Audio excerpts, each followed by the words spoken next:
Okay, so we are going to start the last talk. Molt bé, doncs començarem la darrera taula d'aquest dia de Ciència Ciutadana. Benvingut. Parlarem del moviment de la ciència ciutadana en una perspectiva molt més àmplia i també tenint en compte, com podeu veure el títol, que estava aquí ara mateix. Com diu el títol, parlem de la suposada maduresa del camp. Per això has agafat els més madurs, oi? No, podríeu ser més grans, de fet.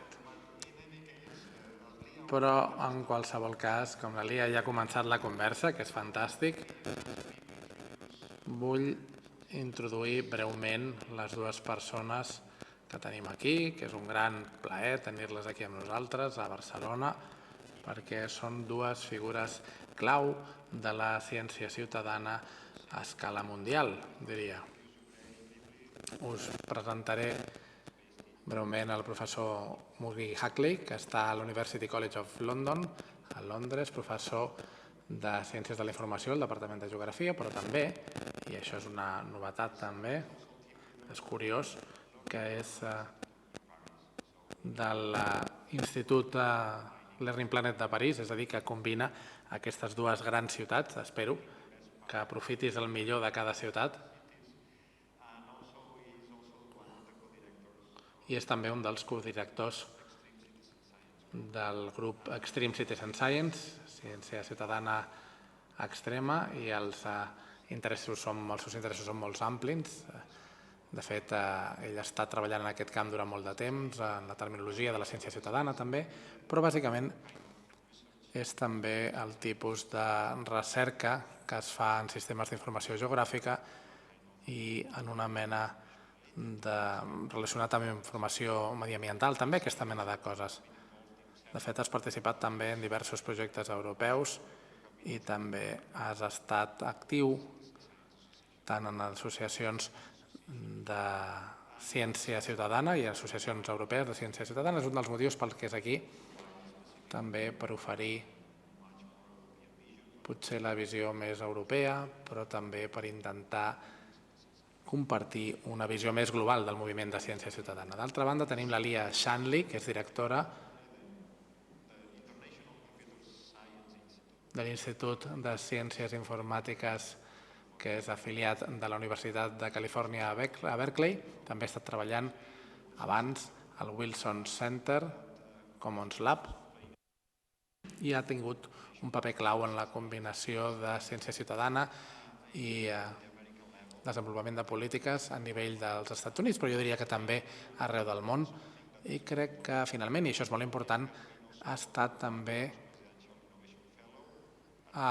becària presidencial a la Casa Blanca i a la NASA, i també va fundar l'Associació de Crowdsourcing de Ciència Ciutadana als Estats Units. També vull anunciar que hi va haver una política molt interessant, una activitat, si més no, molt interessant relacionada amb la llei de crowdsourcing i ciència ciutadana durant el 2015, durant l'administració d'Obama. Va ser un esdeveniment interessant, potser de compartir aquí més també.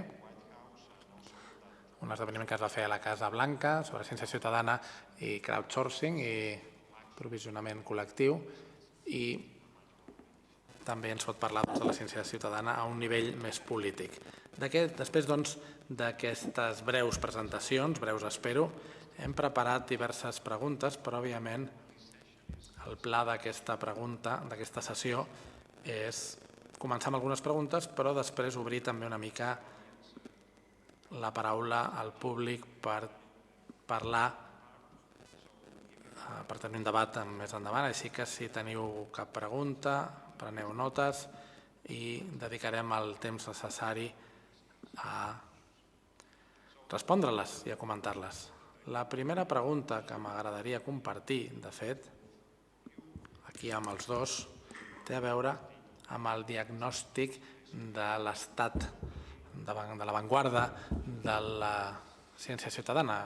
Hem compartit experiències avui amb municipis i aquí tenim una cosa que en diem l'Oficina de Ciutadans de Barcelona i també l'Ajuntament s'està implicant molt més en aquesta pràctica creixent de la ciència ciutadana, però en un nivell més ampli o en el vostre context m'agradaria preguntar-vos, primer tu, Muki, potser, quina és la teva sensació o com creus que està ara mateix l'estat de la ciència ciutadana a nivell europeu, a nivell mundial fins i tot, és madura realment o prou gran? Bé, en primer lloc, jo vaig amb molt de compte amb la paraula madur.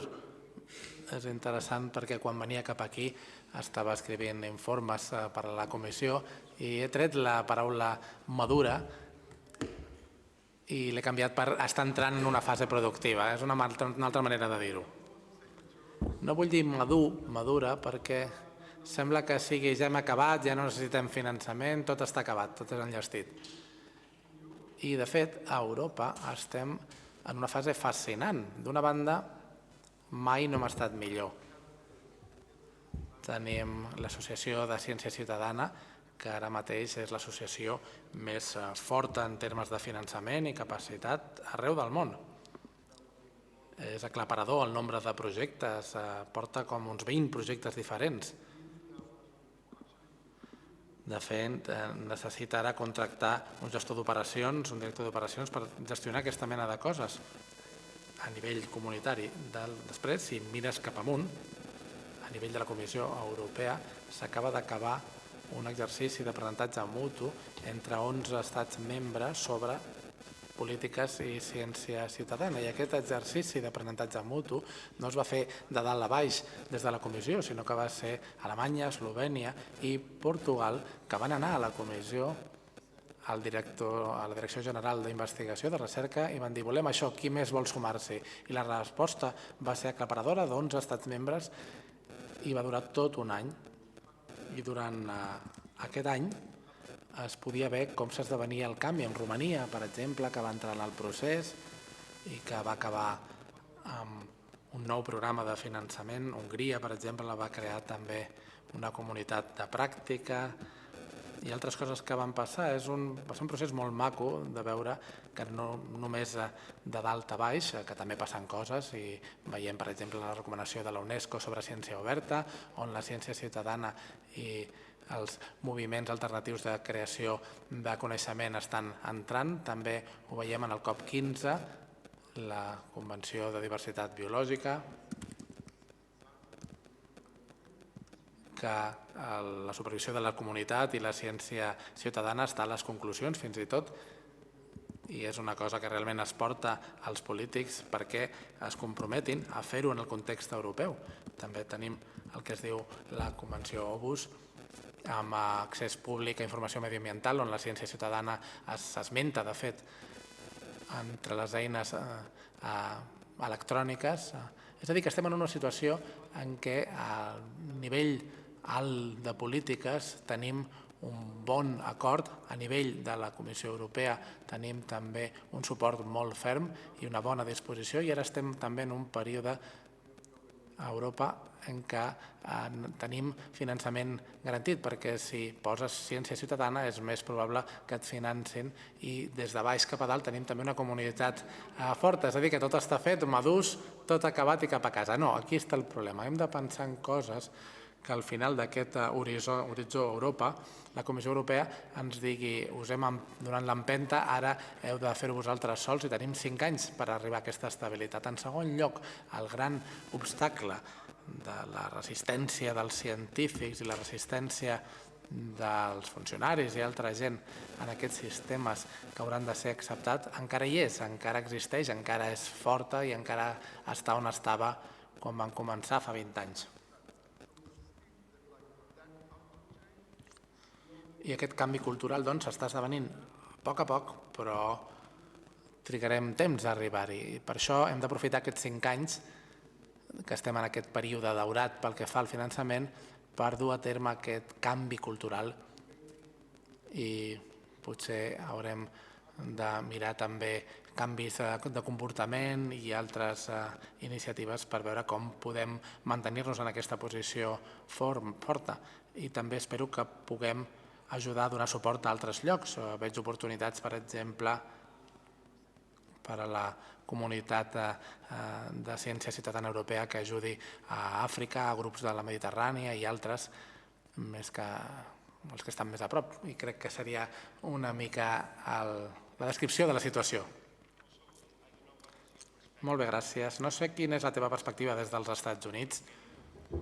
Com dius, ens fem grans i jo encara recordo el primer cop que vaig sentir que estava passant alguna cosa entorn a la ciència ciutadana quan vaig anar a la IIIS, a la primera conferència que es va fer sobre ciència ciutadana a San José, crec que va ser el 2012, al voltant del 2012, pot ser. A Oregon, també. Sí, i vaig dir, doncs hi ha gent en això, que fa això. I va ser als Estats Units que vaig tenir aquesta sensació per primer cop. Potser a Europa hem anat creixent ràpidament, però quina percepció tens tu des de l'altra banda de l'Atlàntic?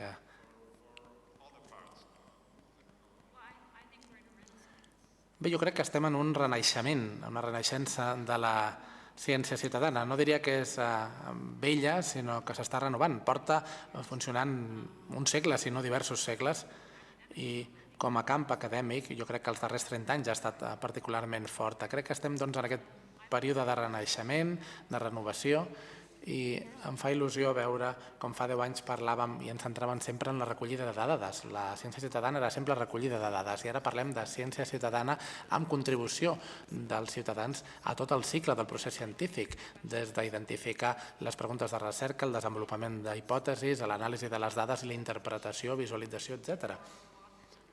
I són coautors, de fet, dels nostres articles. Tenim cada cop més atenció també a la qualitat de les dades, metodologies de control de qualitat de les dades, que em sembla que seran essencials per convèncer els polítics de fer servir les nostres dades, perquè quan treballes amb el govern federal als Estats Units et diuen ens interessa la ciència ciutadana, però què passa amb la qualitat de dades? Sempre és la primera pregunta. 2, què passa amb la privacitat, amb la ciberseguretat, amb la responsabilitat? Tenen tota una llista. I estem desenvolupant, gent com Tina Phillips i altres, metodologies d'avaluació i indicadors per professionalitzar la pràctica de la ciència ciutadana.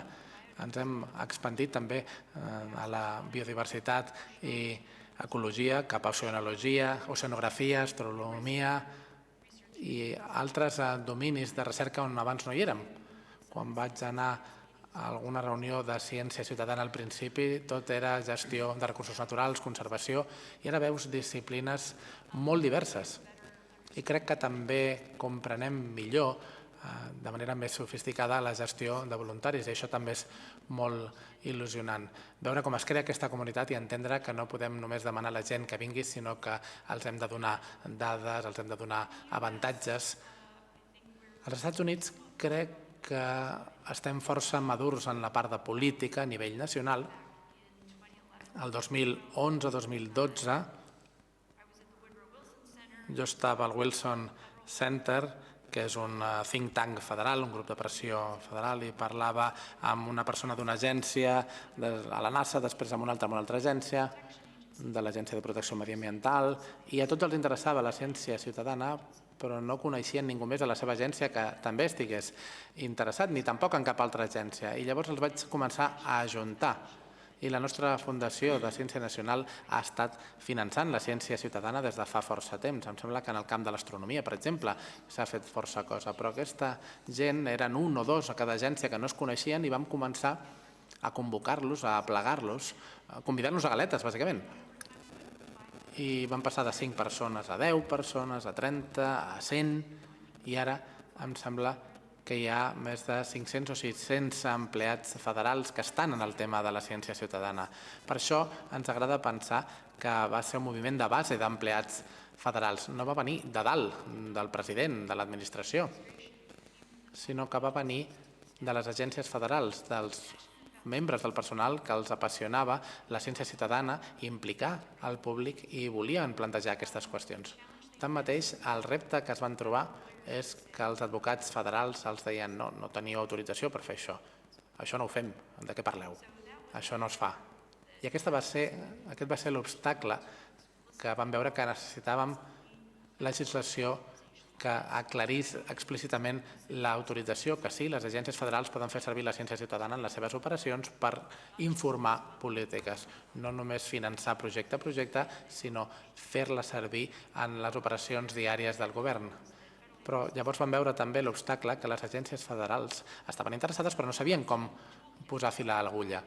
Llavors, com es dissenyava un projecte, com es navegava pels obstacles burocràtics o les regles burocràtiques que hi havia. Vam mobilitzar 124 empleats federals amb 0 de pressupost, i es pot fer, per crear una caixa d'eines que vam començar a fer servir. També vam obtenir finançament de la Fundació Sloan per crear també un catàleg de projectes que s'estaven fent amb ciència ciutadana, perquè en aquell moment l'administració no sabia quants diners dels contribuents estaven gastant en ciència ciutadana. Estem gastant-ho tot en biologia, per exemple, o hi ha alguna oportunitat aquí en l'àmbit de l'energia, en l'oceanografia. És a dir, on són les oportunitats, on són les mancances, i per això vam crear aquest catàleg de projectes. També vam veure quan estava gastant el govern en cadascun d'aquests projectes. La legislació va sorgir d'una conversa en un bar, de fet. Abans parlaves de l'Associació Americana per l'Avanç de la Ciència, la AAAS, i hi havia uns membres d'aquesta agència que van estar 2 o 3 anys treballant en una agència federal com a assessors del Congrés, també.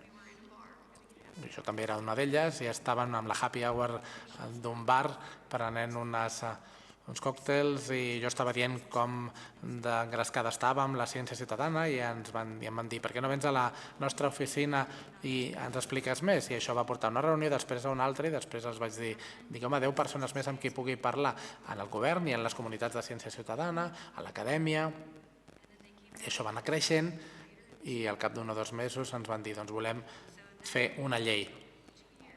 I vam estar 2 anys fent reunions i esborranys, anant per totes les agències per revisar i comentar fins a arribar a la Casa Blanca i al Congrés. És a dir, que va ser un procés força llarg, però realment va ser com la gota que va excavant a la pedra, a poc, i vam arribar a fer un memoràndum per a la Casa Blanca perquè volíem encoratjar les agències, no volíem només autoritzar-les, sinó també encoratjar-les perquè anessin en la direcció, empentar-les per anar en la direcció adequada.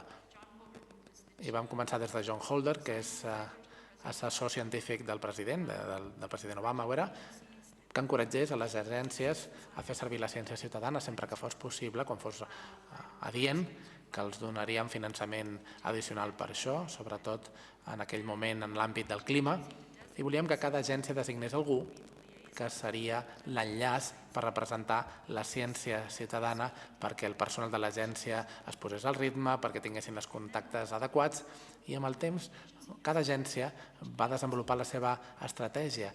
Ara cada agència té la seva comunitat de pràctica de ciència ciutadana. No és només en tot el govern federal, sinó que ara l'Agència de Protecció Mediambiental o la NASA, cadascuna ho té també. I això ara m'agradaria que anés cap als estats i cap als nivells locals. El que heu après vosaltres aquí a Barcelona, en la vostra oficina de ciència ciutadana, jo voldria veure-ho a nivell nacional pels Estats Units. M'agradaria que cada govern estatal tingués això. Molt bé, gràcies. És molt això. No sé què en penses tu, Muki.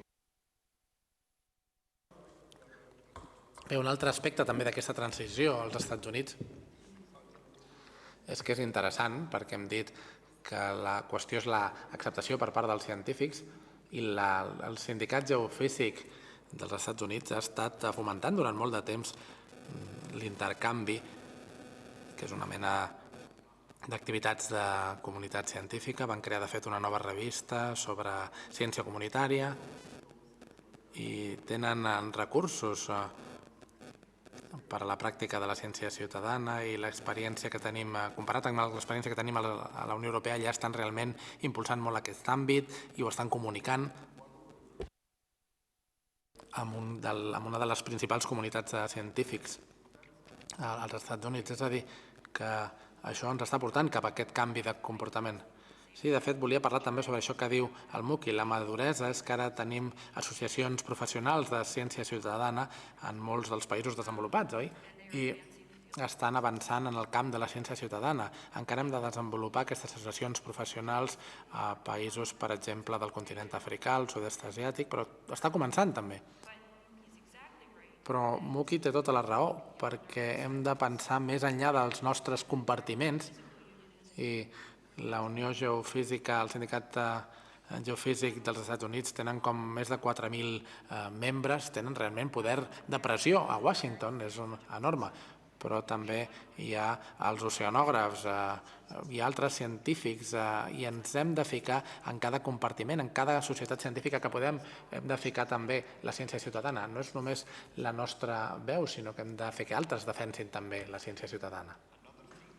Molt bé, una altra cosa que també em sembla important per augmentar la credibilitat en el context estrictament acadèmic és la publicació en revistes d'alt impacte. Aquest és un altre debat que també s'està fent aquí.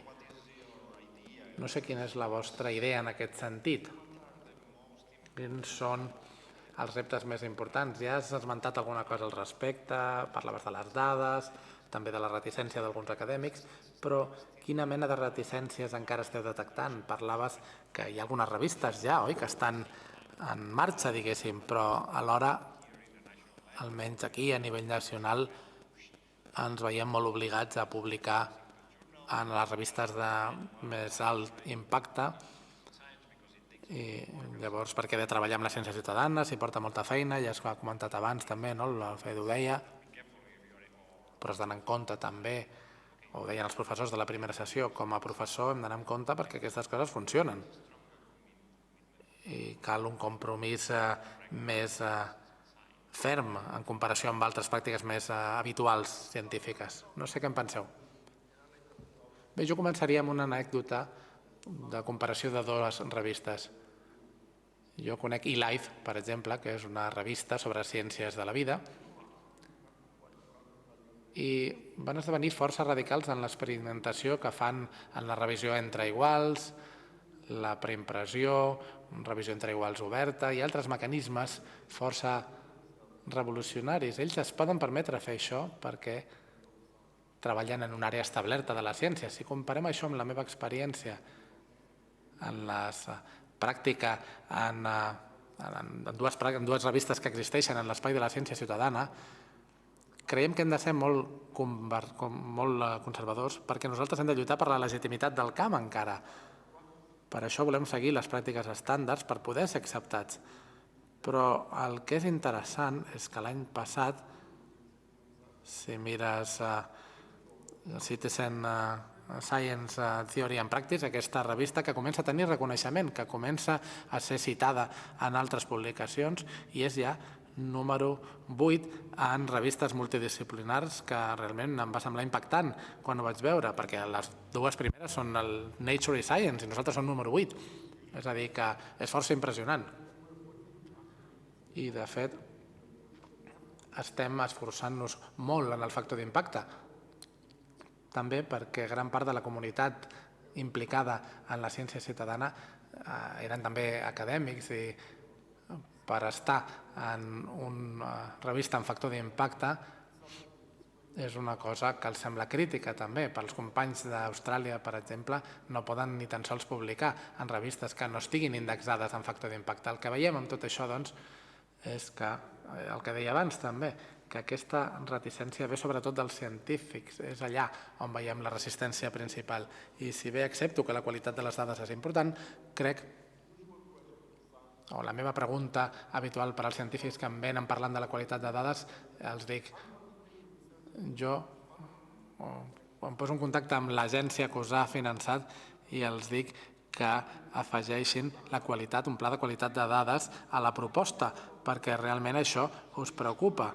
I, òbviament, sempre que presenteu alguna proposta fareu un pla de qualitat de dades i llavors els molesta molt això. No només amb ciència ciutadana, no, amb qualsevol, clar, jo els dic, l'agència que us estigui finançant, doncs que posi també un pla de qualitat de dades perquè veig que us interessa tant això i llavors això els empipa.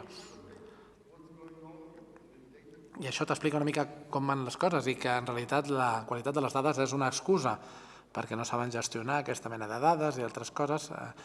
En part té a veure amb això i en part amb el seu estatus com a expert que volen tenir la seva torre d'ivori.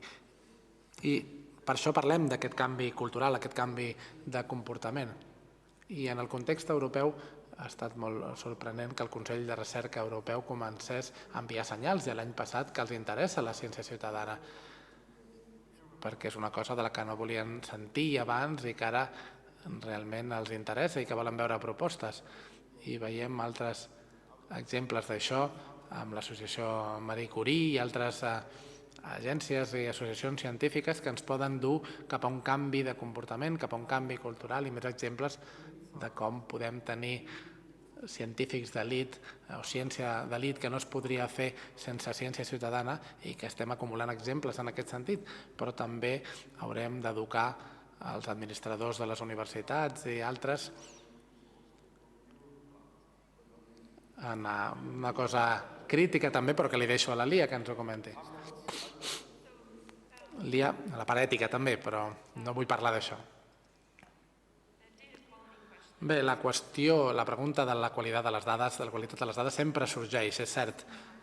Jo sempre tinc armes a l'arsenal preparades perquè sé que em preguntaran això i començo a citar la bibliografia i diferents metodologies i això normalment silencia la gent que els preocupa la qualitat de les dades. Parlaves també dels estudis de cas i em sembla que tenir estudis de cas d'alt impacte quan vas a parlar amb polítics és important. Per exemple, vam anar a l'oficina del director de Ciències de la Terra de la NASA, que és conegut per ser molt crític. Molt i molt crític, un científic molt ferm. I vam anar allà amb científics amb doctorat de la NASA de primera classe i ell va començar a treure un estudi de cas amb gran factor d'impacte un darrere l'altre i al final va dir, bé, no és només la participació dels ciutadans, sinó que és la contribució, les aportacions dels ciutadans a ciència de debò. I a partir d'aquell moment va impulsar-ho d'una manera molt important i ho va incloure en el programa científic de la NASA. I això em sembla que pot ser molt potent. Jo soc preacadèmica, jo vaig estar 17 anys a la Universitat de Wisconsin, a Medicina, fent acció participativa, representació participativa i després 10 anys fent ciència, polítiques tecnològiques i ara torno a ser a l'acadèmia.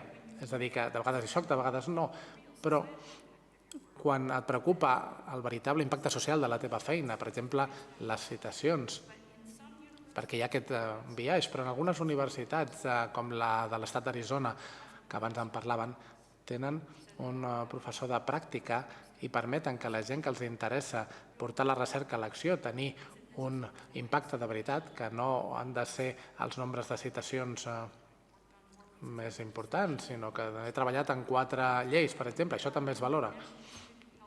L'Institut Nacional de Salut també em sembla que ha valorat aquest impacte durant molts anys, però la Fundació Nacional de Ciència hi ha entrat més recentment i un cop també els tinguem a bord serà més fàcil de fer aquesta feina. I el que deia el Muki, de tenir gent amb prestigi darrere de la ciència ciutadana per més credibilitat, nosaltres tenim un estudi sobre ciència ciutadana de la Acadèmia Científica dels Estats Units i això et dona molta més credibilitat quan tens una de les més venerables institucions científiques recomanant que aquesta metodologia és rigorosa, que està molt establerta.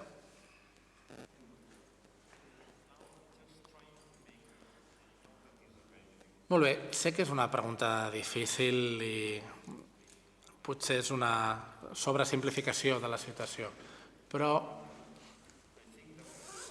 em sembla que la situació als Estats Units, fins i tot al sud global o a Europa, pot ser diferent. I que també pot ser diferents els camins que pren la ciència ciutadana en cada lloc.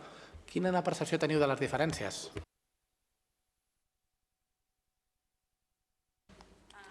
Sí, jo vaig començar a veure fa 10 anys, quan estava a Wisconsin, creant capacitats per la tecnologia geoespacial, etc., però també per supervisió mediambiental, per gestió forestal, desenvolupament comunitari, en resposta d'emergències sanitàries. I d'això em va quedar molt clar, se'm va fer molt palès, que el coneixement local i empíric, diguéssim, és crític per a la nostra comprensió de la ciència, més enllà de les dades. Però en aquests entorns tenen visions diferents, tenen perspectives diferents sobre la gestió de les dades i de la informació.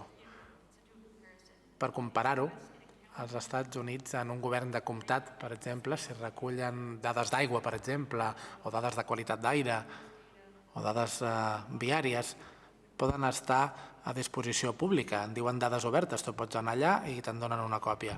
Però si reculls dades amb una tribu no és el mateix. Has d'anar molt de compte, perquè es poden fer servir contra ells per defensar els seus drets. Una cosa tan senzilla com dades cadastrals, per exemple, o les jurisdiccions d'una reserva es pot fer servir contra una tribu concreta, contra una comunitat indígena, perquè aquelles dades diuen qui té control territorial de cada lloc, indica qui pot aplicar les seves polítiques, indica qui pot decidir com han de ser les normes de qualitat de l'aigua o de l'aire en aquell territori. El que hem vist és que el govern de l'Estat intentava accedir a aquelles dades per imposar el seu control contra els desitjos de les tribus.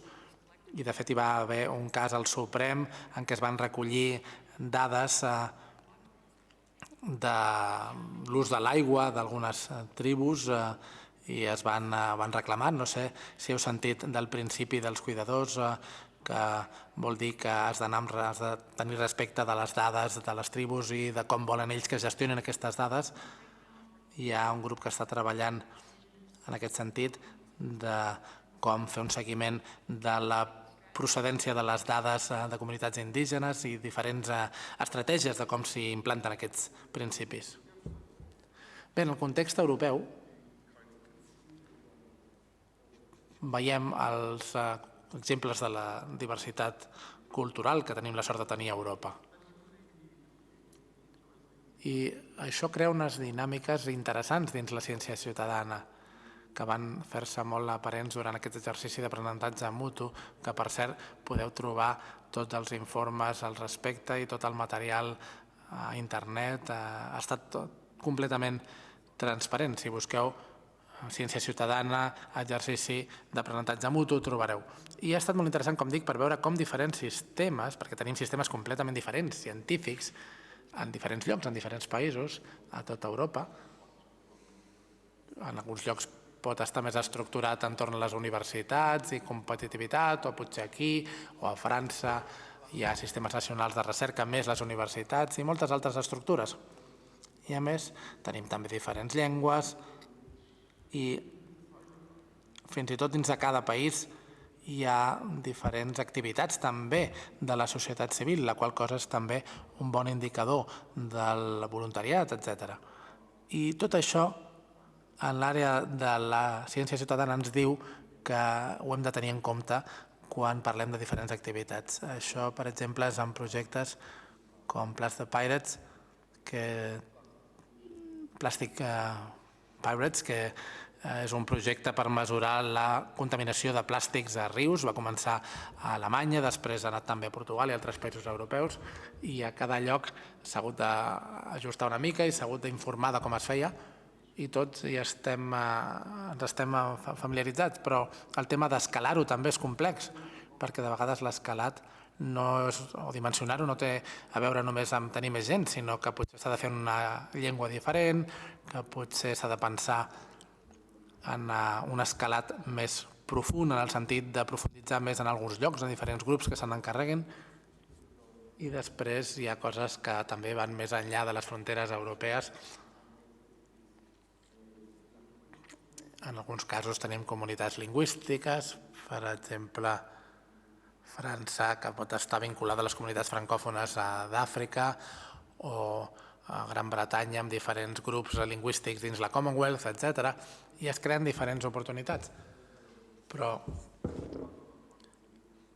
les pràctiques culturals específiques és fascinant comparar-les i ho hem fet recentment en aquest projecte Time for Citizen Science, Temps per la Ciència Ciutadana, en què s'han comparat 14 institucions per veure com adopten la ciència ciutadana i quin ha estat el seu viatge en cada país. I no hi ha una sola resposta, sinó que n'hi ha... Però sí que hi ha coses en comú. Aquesta és la mena de coses que s'han de tenir en compte molt. Com l'exemple dels grups indígenes, que jo també conec de la nostra pròpia feina. A Europa potser no pensem tant en aquests termes, però segurament no és el mateix fer un projecte aquí o a Hongria o a Polònia o vés a saber, a Grècia. Sí, i la recomanació de la UNESCO és molt interessant també. Si mires la recomanació original de Ciència Oberta dels Estats Units o el Regne Unit, parla molt d'accés obert, fonts obertes, aplicació. I després vas a la UNESCO i de les 4 àrees que comenten, 4 tenen a veure amb formes alternatives de coneixement i també sobre aquest proveïment col·lectiu de la ciència ciutadana. Em sembla que heu portat moltes notes, no sé si vols contestar alguna cosa en aquest sentit, si tens altres temes en el cap, potser. Bé, potser responent una mica al que deia el Muki, estava mirant quan ell parlava de la ciència oberta. Als Estats Units, la Casa Blanca ha dit que aquest és l'any de la ciència oberta. A l'administració d'Obama van tenir la iniciativa de dades obertes, també la ciència oberta en aquell moment que volia dir simplement accés públic, i ara tenim també la ciència oberta i la ciència ciutadana. Però hi ha una nova definició que m'agrada molt per a la ciència oberta amb l'administració actual de la Casa Blanca i al principi en pràctica de fer recerca, productes i processos a disposició de tothom respectant les diverses cultures, mantenint la seguretat i la privacitat, fomentant la reproducibilitat amb un èmfasi amb la igualtat. I em sembla molt interessant veure això. Veure també com això va més enllà dels científics i fins a la comunitat en general. Jo diria, de fet, també que en el context europeu, quan parlem de ciència oberta, no parlem encara en aquests termes. Ja estem parlant de ciència ciutadana com a part dels pilars de la ciència ciutadana, però encara no estem en aquest punt. Per això em sembla molt interessant que plantegis aquest punt. Perquè això està sent més rellevant per la ciència ciutadana actual que veiem a tot arreu. És a dir, que sí, que és mediambiental, però també té a veure amb la justícia. Té a veure amb un tema concret, però també està relacionat amb la inclusió social o està relacionat amb grups específics que estan en situació de vulnerabilitat. Bé, vull passar, estem en aquest procés de maduresa, però pensem una mica en el futur també. Vull parlar una mica del futur. Si mirem enrere, 10-20 anys enrere, per què creieu que ara està atraient més atenció a la ciència ciutadana o quins temes són més valiosos per tenir en compte ara de cara al futur proper i també al futur llunyà? Jo diria l'aprenentatge profund, intel·ligència artificial, aprenentatge automàtic, això òbviament, però també els humans tenim el nostre procés de creativitat, intuïció, reconeixement de patrons, detecció d'anomalies, resolució de problemes analítics. I ens agrada dir als Estats Units que hi ha capacitats complementàries dels humans i les màquines. Jo crec que aquest és un àmbit molt emocionant, molt interessant de recerca de com podem combinar la ciència ciutadana amb aquestes noves metodologies. Projectes com iWire, WildMe, per exemple, Zooniverse, han estat fent servir aquests enfocaments. En Muki ens en pot parlar segurament, però també vull parlar d'altres menys evidents.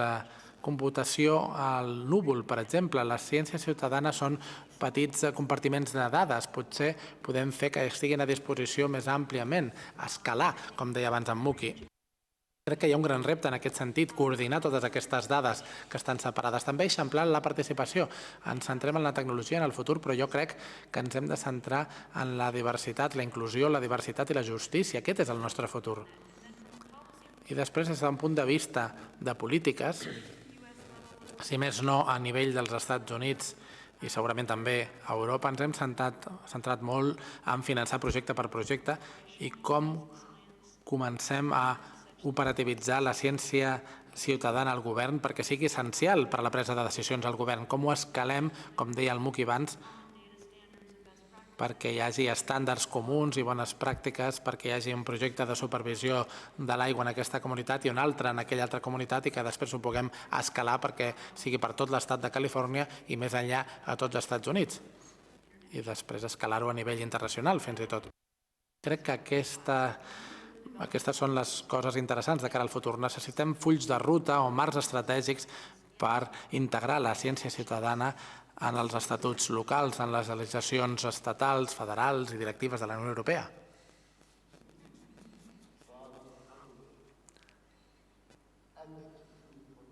Sí, jo afegiria potser alguns punts a això també des del punt de vista del context europeu. Per exemple, una cosa que sempre es diu és que la tecnologia és una part de la ciència ciutadana, que són sistemes sociotecnològics. Doncs parlem també de la part social. A Europa, per exemple, s'està avançant molt ràpidament cap que el 42% de la població i més tinguin educació superior. I si mirem la demografia de la gent que participa en ciència ciutadana, són sobretot aquestes persones, les que tenen més educació superior. D'altra banda, l'any passat la Unió Europea va dur a terme un eurobaròmetre sobre l'interès en la ciència. Aquest eurobaròmetre és el patró or de sociologia.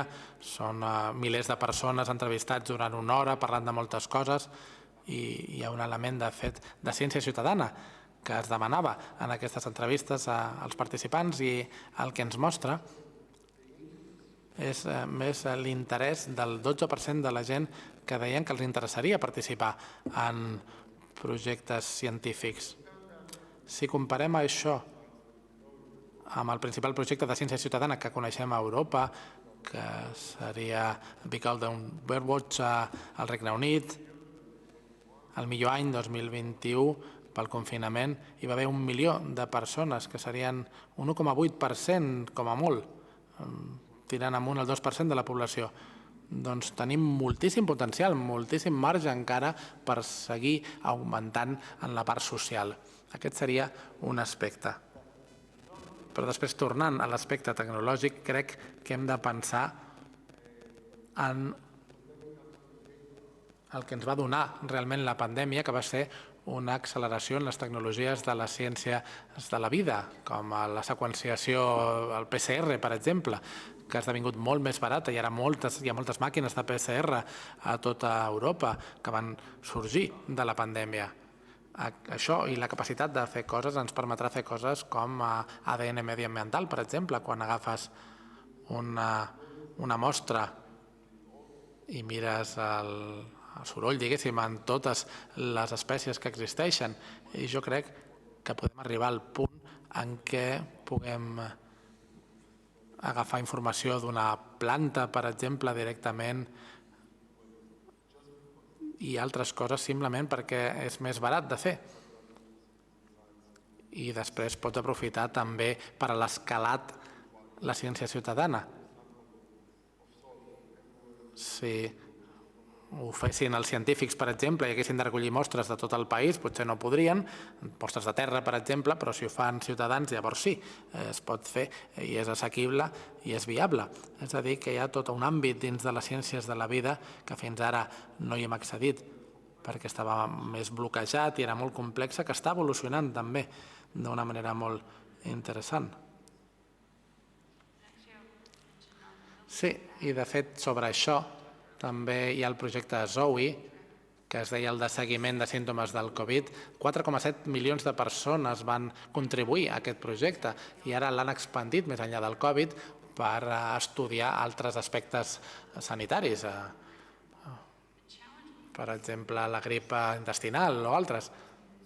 I el repte que veiem als Estats Units amb tots aquests nous seguiments i sensors és que les companyies, les empreses, són propietàries de les dades i si vols, per exemple, si jo tinc un monitor cardíac, perquè l'acadèmia és molt estressant, doncs em van donar un monitor cardíac durant 2 setmanes i em van donar un PDF amb les dades, però jo deia, no, jo vull les dades, vull jugar amb les dades, però no me les van donar perquè em van dir que eren propietat de la companyia i quan vaig parlar amb els meus col·legues de Washington em va dir, bé, el lobby de les companyies tecnològiques és molt fort i serà difícil aconseguir que donin les seves dades a projectes d'investigació, de recerca, però per mi, des del punt de vista de les polítiques, aquesta és una de les àrees més interessants, arribar a un punt en què hi hagi pressió per compartir les dades i fer servir les nostres dades per tot.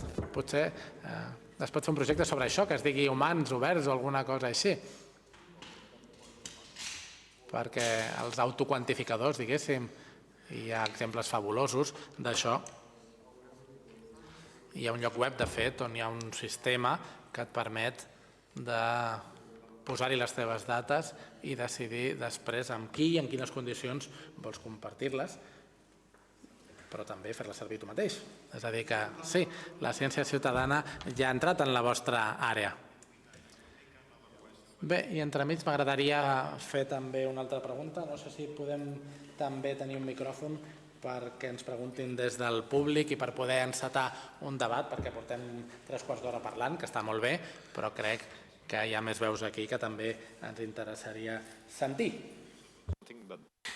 També tinc una certa curiositat pel que fa al que esteu treballant ara actualment en l'àmbit de la ciència ciutadana. Actualment soc presidenta d'un departament i per tant no tinc tant de temps. Amb tot, els darrers, diríem, quan vaig començar a treballar concretament en ciència ciutadana, estava treballant en ciència comunitària i cartografia ciutadana també, i quan treballava al passat, sobretot treballava en resposta als desastres. Empràvem els sistemes de capitalització de fons per comprendre quins són els impactes dels desastres, la resiliència també de les comunitats, i també ho fèiem a les zones en conflicte. I per tant vèiem que hi havia una sèrie de desinformació pel que feia el tema de seguretat dins dels projectes que comptàvem amb diferents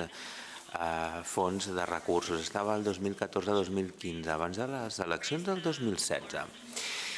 Vam cridar l'atenció pel que fa al personal de la Casa Blanca i vaig dir-los que m'agradaria seguir el fil i vaig treballar amb molts col·legues del Departament de Seguretat i bé, no m'agrada gaire, no? Tampoc els agrada als responsables de la ciberseguretat o parlar de ciència ciutadana, però bé, jo penso que és una àrea que no s'ha tractat gaire.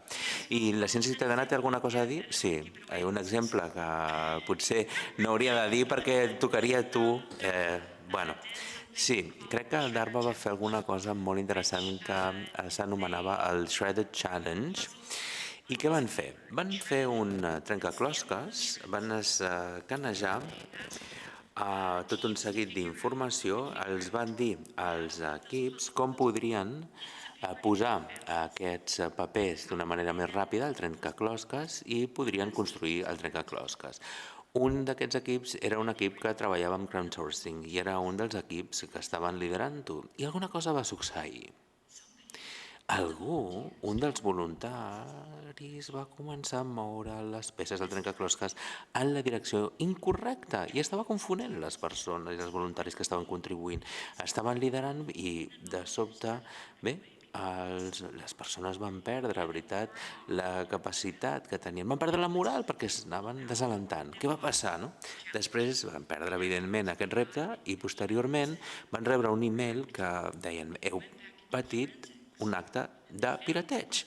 I van descobrir on va passant aquí, aquest actor malèvol ha passat aquesta situació, ens ha anat dirigint d'una manera incorrecta a tots nosaltres. La Wikipedia és un altre exemple on això passa. Imaginem ara, veritat, no us vull espantar, que la ciència ciutadana sempre per la presa de decisions dels governs. Imagineu les grans corporacions que contracten, diguem, doncs, alguns voluntaris per dirigir malament els vostres projectes. Quins són els controls que podem instaurar per poder detectar aquesta mena de mal comportament en temps reals i mitigar-ho? No sé, de totes maneres, igual, no em feu cas, estava divagant.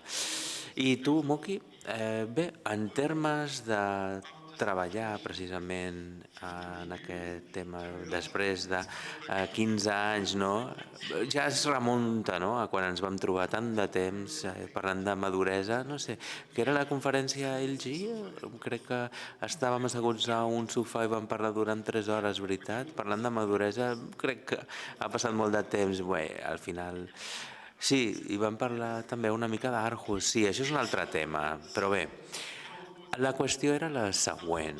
Bé, vaig començar el meu viatge el 2007, quan els antropòlegs van venir a la meva oficina i van parlar doncs, que podríem fer amb centenars de governs, que podíem mapejar, i al final, de tot plegat, crec que va ser l'any passat on, de fet, teníem 21 casos, on grups no alfabetitzats estaven creant la seva pròpia ciència de la ciutadania d'una manera diferent, amb resultats diferents, i els casos van seguir després d'estar sobre el terreny, i vam tenir casos també que van acabar influint els decisors, i per tant vam passar per aquella fase on vam poder demostrar una mica, on no calia demostrar més en termes de mostrar la tecnologia per ella mateixa sap com pot avançar en un estadi productiu, veritat, però no sap com continuar amb tot plegat, perquè demostrar que qualsevol comunitat del planeta pot fer ciència ciutadana i codissenyar la ciència ciutadana, crec que sabem quina és la situació, no? Actualment és un projecte que vam començar a l'Institut Learning Planet, amb l'Acadèmia de la Ciència Ciutadana d'Europa també, per poder liderar els canvis. Ens cal oferir una bona formació i ens cal també anar assessorant aquesta formació arreu d'Europa i del món, compartint les lliçons que hem après amb els decisors polítics, també amb els funcionaris, amb els experts, amb moltes persones, i poder crear diferents materials, tant en la ciència ciutadana i també en els grups responsables de la recerca i de la innovació, i poder fer-ho per les properes fases. I una altra qüestió que també estem fent actualment amb Tweet and Albert Schumann, que està al GLC, ella ve precisament de perspectiva més legal, però el meu viatge en la ciència ciutadana va començar precisament del conveni d'Oberson pel que fa a la ciència ciutadana, i ens vam adonar precisament que pel que fa a la democràcia inferida hi ha 3 pilars que són accés a la informació, decisió i presa de decisions i accés a la justícia. I vam començar a dir-nos, ei, hi ha un dret que falta, i aquest dret que falta, que ens manca, és precisament la creació d'informació fonamental, i és aquí quan te n'adones qui està produint la informació fonamental, quina és la qualitat d'aquesta, quins són els estàndards que hem de seguir i els referents, sempre, evidentment, parlar, en veritat, d'aquells que neguen el canvi climàtic, que estan dins també de la ciència de la ciutadania, i per tant no hi ha científics. Com es fa, no? Hi ha sens dubte un dret per darrere, però fer una campanya per poder introduir aquests drets i així canviar la perspectiva, sobretot per les comunitats científiques, en lloc de lluitar com el que va passar precisament el 1998 a la Brigada Louisiana, i intentar recollir mostres d'aire i començar a fer això i altres coses molt similars. En veritat, la voluntat ens dona els drets. Aquesta voluntat, en lloc d'aquest, si tenim el nou dret a un entorn net, en veritat, crec que ho va introduir fa un parell d'anys les Nacions Unides, doncs hauríem de tenir el dret de crear la nostra pròpia informació també. I als Estats Units podríem dir que ja tenim aquest dret, no? Que és una democràcia, ho podríem afirmar, però alguns estats no ho tenen. Hi havia un científic ciutadà que estava analitzant el llit d'un riu i va veure que hi havia purins del riu, ho va reportar a les autoritats i va acusar els contaminadors. I els contaminadors van anar a buscar un legislador de Texas i li van dir no pots utilitzar els drons per analitzar precisament el que estava passant a l'estat de Wyoming. El mateix els ciutadans i membres del públic en general observaven, prenien mostres i mostraven qui eren els contaminadors i se n'en va parlar moltíssim fa uns anys enrere d'aquest cas de Wisconsin també. Per tant, jo crec que no ho hauríem de donar per suposar, no? Evidentment, s'ha de lluitar pel dret, per poder crear el dret de poder recollir dades ambientals com a científics de la ciutadania i com a membres de qualsevol país. A la Xina també jo penso i en d'altres països també. Hi ha països on això no es pot fer en absolut.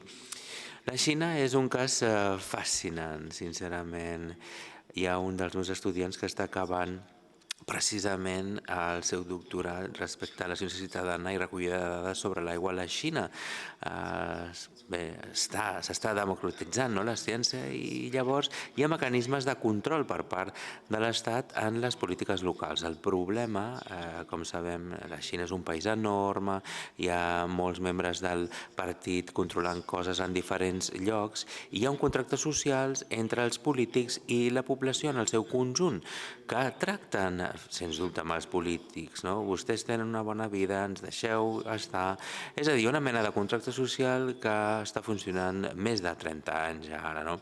I penso que la contaminació, no? Lluita en contra aquest contracte social. I llavors, què millor que demanar als ciutadans que reportin, no?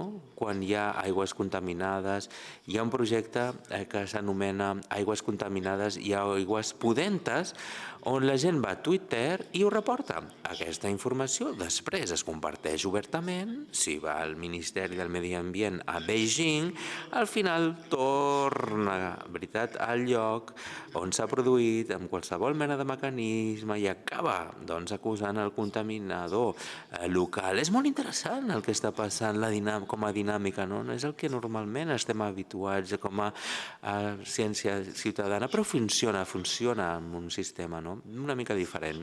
De vegades tenim assumpcions massa àmplies per la ciència ciutadana. Funcionen els sistemes autoritaris, però funcionen d'una altra manera.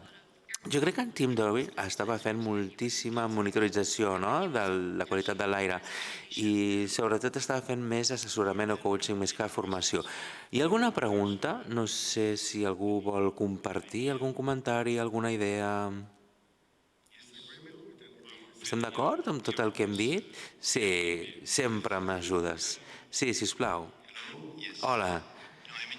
No, estic gaudint tant, de veritat. Tota aquesta conversa és superenriquidora, superinteressant, així que moltíssimes gràcies.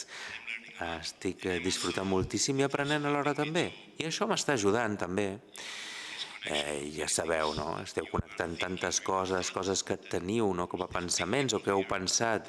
Aquestes persones grans, no? Que ens estan dient això és més o menys el que jo tenia present o la mateixa mena de conflictes o la mateixa mena de coses que esteu dient. Dit això, tinc potser dues preguntes a fer-vos. A la vessant més acadèmica de la qual esteu parlant, jo tinc aquesta sensació. En aquest cas, precisament, les institucions europees, aquest és el context que conec, han avançat més ràpidament que el món acadèmic. Per tant, la meva sensació és que els científics aquí ara se senten una mica més forçats per poder obtenir beques on hauria d'haver-hi ciència ciutadana i hauria d'haver també impacte social. No sé si és potser pels vostres moviments, però per mi és increïble, no? Ara hi ha tantes convocatòries on has de posar la ciència ciutadana i hi ha persones a les institucions que no saben res en absolut i de sobte es diuen doncs potser això era una cosa bastant seriosa a tenir en compte, no? És una curiositat que tinc. Jo penso que potser els propers anys existirà aquesta pressió des de la Comissió Europea que s'imposarà als investigadors perquè facin aquesta mena de coses. Això és bastant impressionant. No sabem encara quins són els secrets o els camins de com tot això ha passat o passarà, i segurament sabeu molt més que jo, per mi és impressionant. Jo conec i sé que en Back in Broken Heart ha estat un dels actors, no?, que ha treballat amb persones com tu i heu pressionat. Sí, jo conec i sé que EXA ha tingut un paper molt rellevant, però també hi havia un comitè de polítiques a EXA i Martin Brockenhurst el va estar dirigint com a regulador del Regne Unit. Coneix molt bé, fil per randa, a totes les persones que estan dins de la comissió. Sí, ara està a la DG Environment, DG Ambient. Sí, Johannes Vogel, sí, exactament. No sé si coneixeu Johannes Vogel, que és un dels caps i que està ajudant moltíssim a la ciència ciutadana i bé, ha liderat moltíssim els ODS de la ciència ciutadana també, ha treballat amb el president d'Alemanya també, amb totes les plataformes i moltes coses, no?, que han anat afegint amb la ciència ciutadana. És interessant perquè una vegada que forma part de la ciència oberta, la comissió, no?, esperava que la comunitat ho fes tot, no?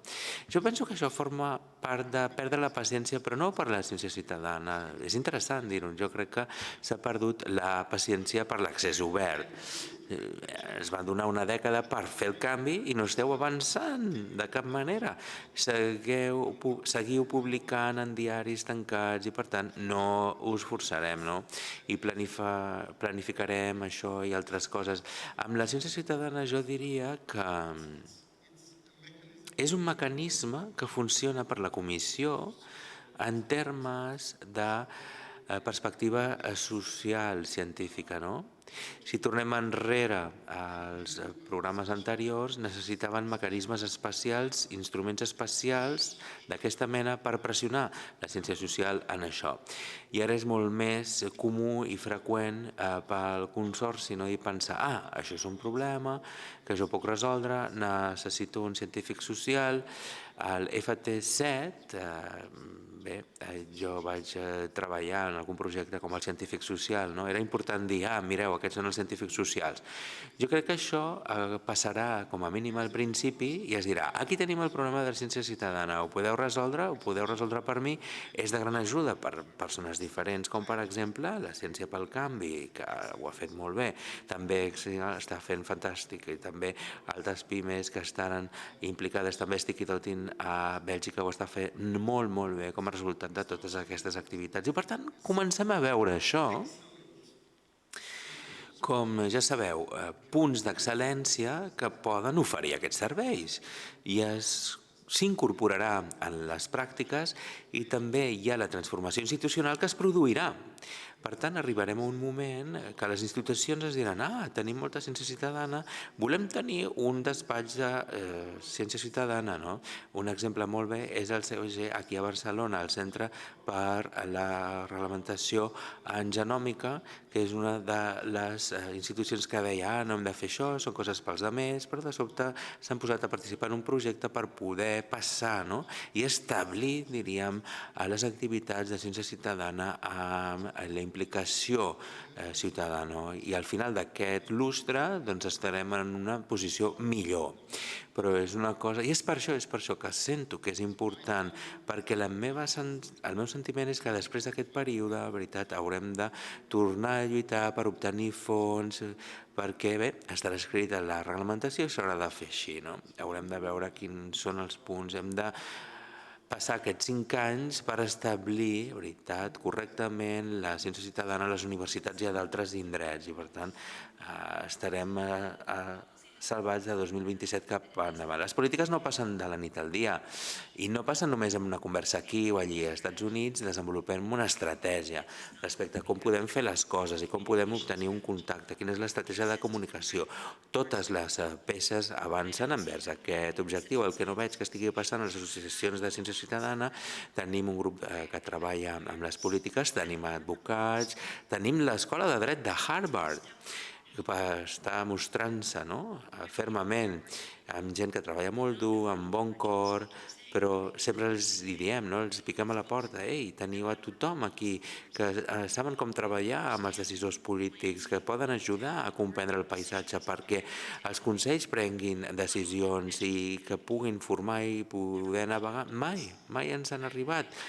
I aquí també amb el tema d'EXA, el grup polític crec que s'està desfent. Jo crec que és una oportunitat per a les comunitats, per poder tenir grups que treballen la política dins de les associacions de ciència ciutadana amb una connexió estreta entre els consells, i jo he estat també en l'espai espacial on hi ha un vincle molt estret de relacions entre els grups de treball i també el consell de les associacions, veritat, i la direcció. Hem parlat de la HIU, que és molt fort i té un contacte molt fort pel que fa a aquesta estratègia. Sí, i d'altres persones també. No sé si teniu més preguntes. Sí, tinc una altra pregunta respecte al futur. El futur que heu mapejat i heu dibuixat és molt interessant, no?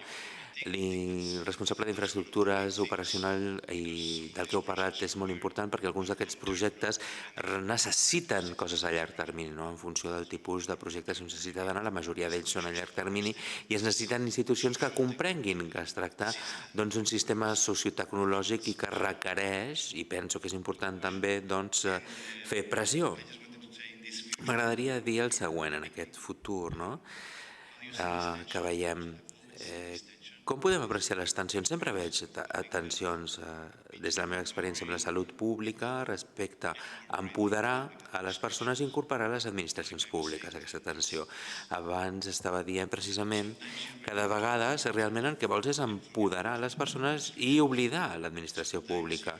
De vegades necessites l'administració pública perquè ajudi a controlar algunes coses. Per exemple, l'exemple del riu i els contaminadors. Què podem fer? El millor és parlar amb l'administració pública i dir, ei, escolteu, aquesta persona té dret a fer aquests comentaris i observacions, veritat, i doncs intenteu posar les bases d'aquest camí perquè el camí serà llarg, o feu el que sigui per agafar les vostres mostres, veritat, i veieu que està contaminant, no?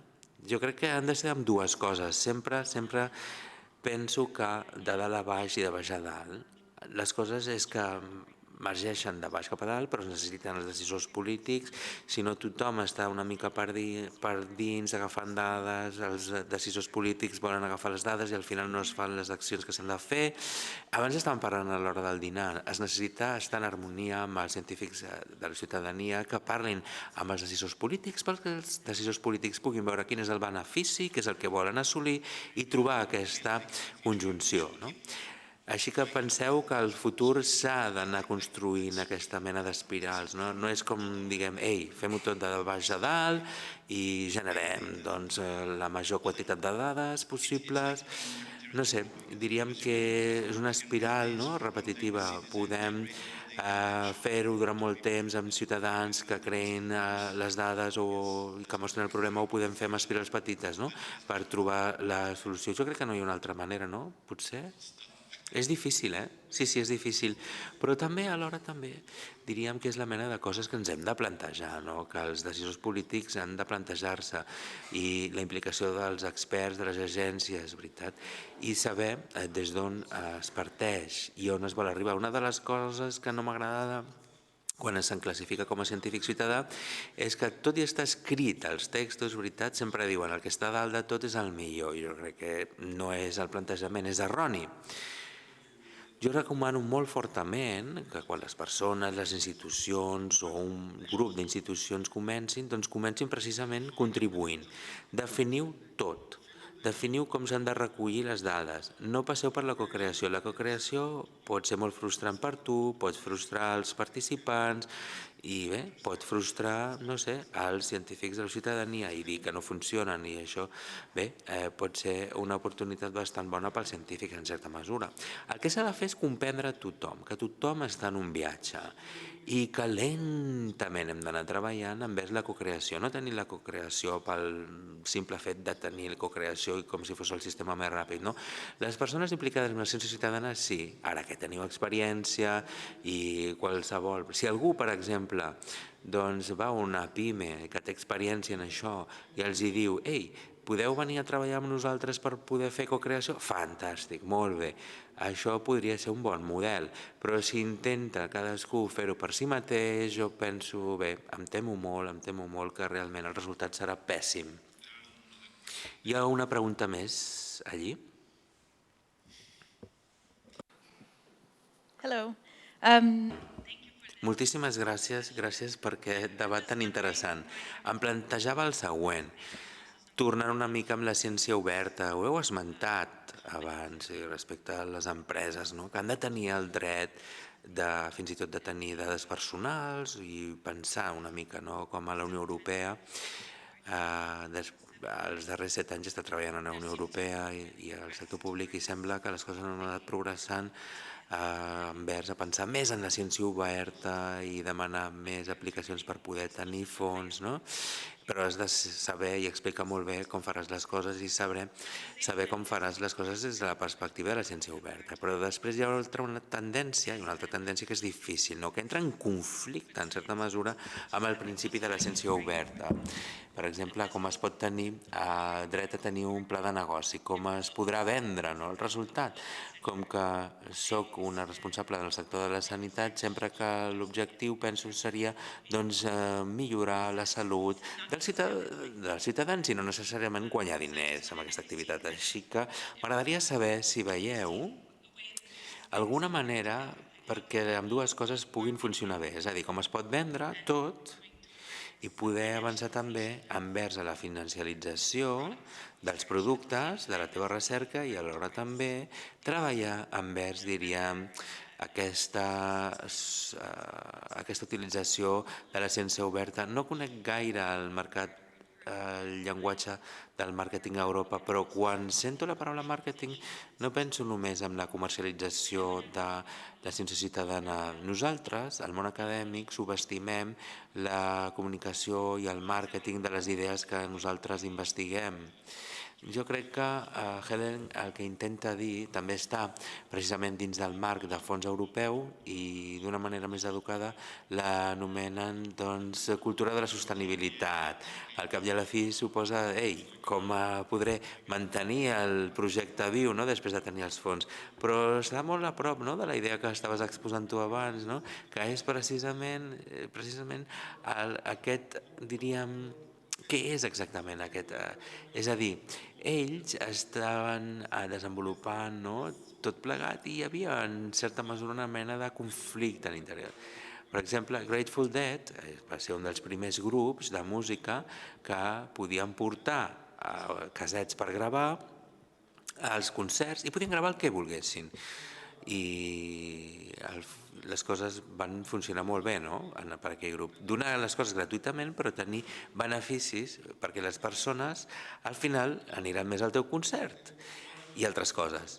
I estic parlant precisament de l'Acadèmia de la Ciència de la Ciutadania Europea. Per poder sostenir-te no has de ser comercial i des del dia 1 pensem com les persones començaran a pagar per això, però has d'equilibrar-ho oferint precisament els materials necessaris per a algú que pugui permetre pagar-s'ho, o per algun decisor polític que pugui agafar el material també. És a dir, hauria de ser a través de mecanismes com per exemple oferir materials a través de, no sé, sistemes de llicències de Creative Commons no comercialitzades. Algú que es vulgui descarregar el material està obert, ho pots descarregar i si vols, per exemple, tenir alguna activitat d'una empresa sense fins lucratius, fantàstic, molt bé, però si ho vols com a activitat comercial t'has d'adreçar a nosaltres i bé, et farem pagar. És a dir, s'ha d'anar equilibrant tot això perquè sigui quina sigui l'activitat en la que estem operant al món i amb tota independència, no té per què ser capitalisme. El capitalisme no està connectat amb qualsevol activitat si estàs en una empresa social. Fins i tot els grups de recerca, i hem parlat abans d'això quan estàvem entrant, qualsevol universitat és un compendi de milers i milers de petites empreses que estan controlats per la propietat intel·lectual i bé, si no està tot ben fet, al final no seràs cridat. Al final és un concurs públic pels negocis per poder assegurar els diners per a aquesta activitat. Si no, desapareixeria qualsevol negoci o grup de recerca i seria precisament una fallida econòmica, no? I en aquesta activitat ens adonem que operant d'aquesta manera doncs es necessita diners per operar amb d'altres coses i podem pensar, de fet, que no és alguna cosa, diríem, pura i dura pensant en aquests termes i ser actiu i comercial en el món, i no en el sentit de dir vull créixer molt ràpidament o volem ser un unicorni. Sí, m'agradaria ser, sens dubte, un unicorni de la ciència ciutadana, però per poder fer-ho, doncs, en certa mesura, per poder predir el valor dels negocis, de l'empresa social, dels beneficis, fent totes aquestes fantàstiques, no? Però fer-ho d'una manera sostenible. Insisteixo en el que ha dit el Muki, no? Les universitats, com a mínim, als Estats Units tenen fons federals i dels estats, també per al pagament de les matrícules, les donacions dels exalumnes i les beques que es donen és només una part del cost operatiu. La nostra universitat Berkeley pot acceptar 20% de les beques de fundacions. Per què? Ja té altres fonts de recursos. Com a non-profit independent, soc una professora, però no em pago, per exemple, el meu institut no té fons de l'Estat, és a dir, vivim i morim amb les beques federals. A la meva fundació, doncs bé, només ens pagaran el 20%, i d'on traurem la resta, no? Com a organització sense fins lucratius, doncs m'haig d'assegurar que els meus estudiants tenen tot el que necessiten. Hem de fer diners, sens dubte. Pots tenir beneficis, però aquest benefici ha d'entrar una vegada més a l'organització, no ha d'anar precisament a les butxaques dels executius ni dels accionistes. Hem de ser sostenibles, no? I poder introduir diners. Però si tornem a aquest debat de comunicació, jo penso que és una pregunta excel·lent, perquè al món acadèmic he pogut descobrir els diferents departaments científics no inverteixen en tenir, per exemple, especialistes en comunicació al seu personal o grans dissenyadors gràfics, però en aquest esdeveniment és fantàstic el dissenyador gràfic, però no ho ha fet l'Ajuntament, no ho ha fet algú altre. Però hem de saber, no? I hem d'intentar saber quin és l'impacte de la nostra recerca, no? I els meus professionals investigadors diuen: què vols dir amb això? A veure, els dic, més enllà de les teves publicacions, la teva obra, no? El que tu estàs fent, com impacta la societat? Doncs no m'ho diuen els investigadors. I hem de contractar a un escriptor científic perquè els entrevisti i tenir històries d'impacte en cada projecte d'investigació. Escrivim 2 o 3 planes perquè sàpiguen quin és l'impacte més enllà del seu projecte científic, no? I poder avançar. I després ho comparteixo amb la Fundació de Ciència Nacional, amb els directors de la divisió, i em diuen: mare meva, això sí, ho hem de portar al Congrés. I al final els ensenyen als creadors de polítiques, i per tant la comunicació és essencial perquè se sàpiga quins són els resultats de les teves investigacions, l'impacte, i poder progressar en tot el que estàs fent. Exacte. Bé, crec que estem a punt d'acabar. Sí, perdoneu. I tancarem amb aquesta última pregunta. Però crec que, bé, aquest concepte de maduresa l'estem complint. Estem parlant de diners, de comunicació, però sempre es parla de diners, siguis o no madur o jove, sempre.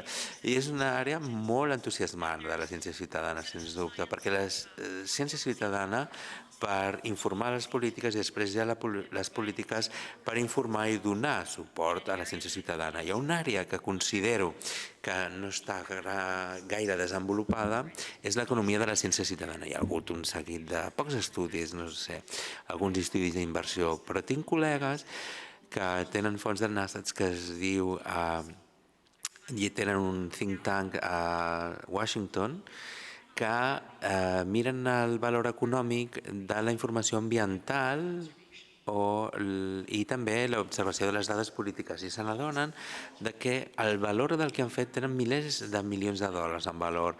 Diferents maneres es poden utilitzar i, sens dubte, revigoritzar les nostres economies. Hi ha dades fantàstiques de la ciència ciutadana al Regne Unit, el temps voluntari i les ciències biològiques, gairebé 1.000 milions de dòlars de valor de tota la feina.